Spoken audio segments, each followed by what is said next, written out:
I'm Karl Penhaul, and as you can probably tell from my accent, I'm British. I'm Carlos Villalon, and I'm from Chile. And I can tell you something, we're really happy, A, to see you here on Facebook today, but now to be part of the Univision family.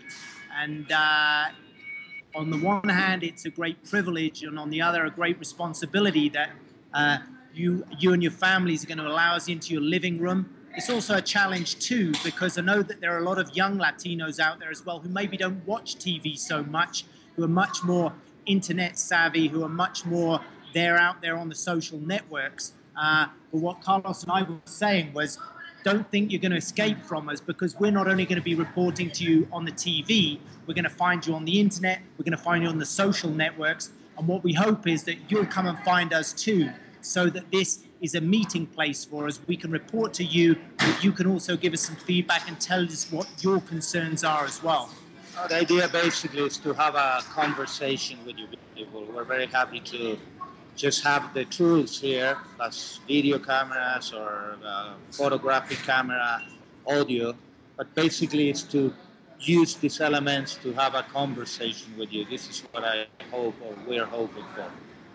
Now, talking about conversations, sorry if you can hear quite a lot of noise going on in the background. Carlos and I don't really like offices, so we set up here in a coffee shop. So we're having a coffee while we're talking to you as well, so excuse some of the background noise.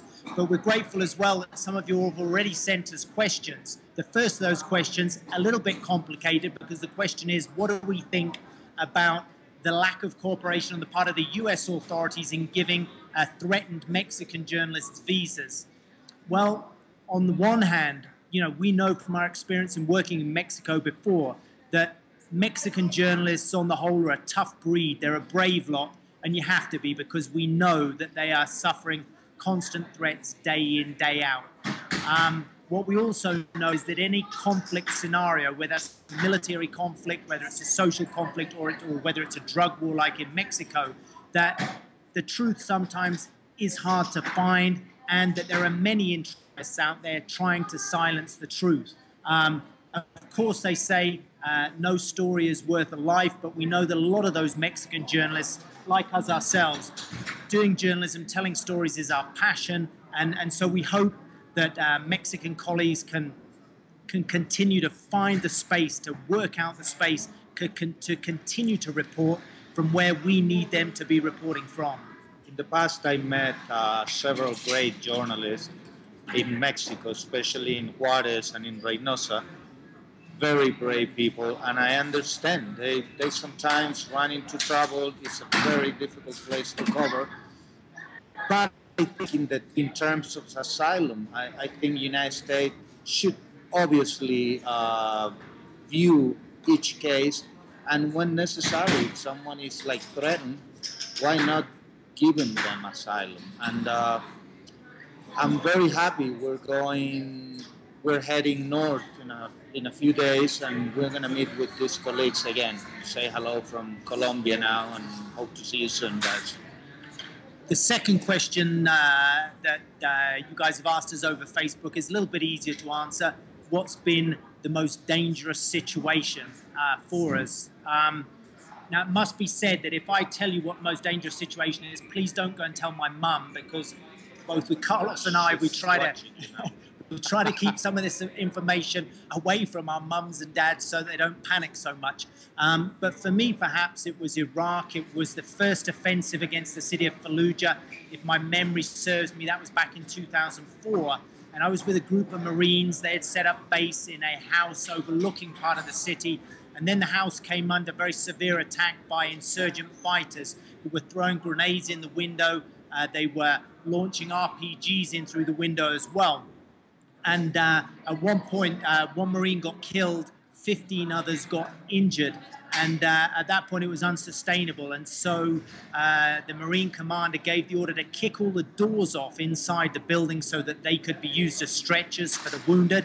And then simply turned around to me and he said, "Hey, are you coming with us?" And it's like, what am I going to do? Stay in this house waiting for the insurgents to come? And so we then just had to run across about 150, 200 yards of open ground with bullets ringing around our ears. Like I say, that was probably one of the toughest moments I've been through. But like I say, Don't go tell my mum. In 1993, I was in Port-au-Prince, Haiti. I was covering the coup d'etat against President Aristide.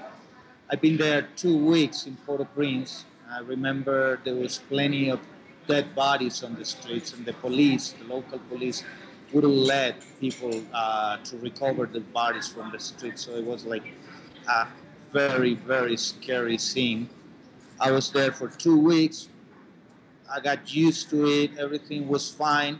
But the day I was leaving for the airport back to New York City, I was assaulted on the street. I was stopped on the street by two armed men, and all of a sudden they tell me to get into their car.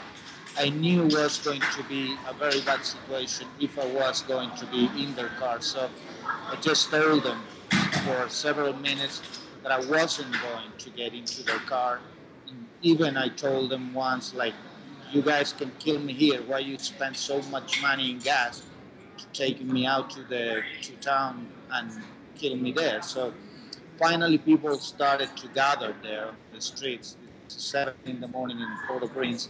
People started to gathering around us. Finally, these two guys got scared and they just opted for stealing my camera equipment and they left. I think it was a very scary situation, but I'm lucky I didn't go into their car.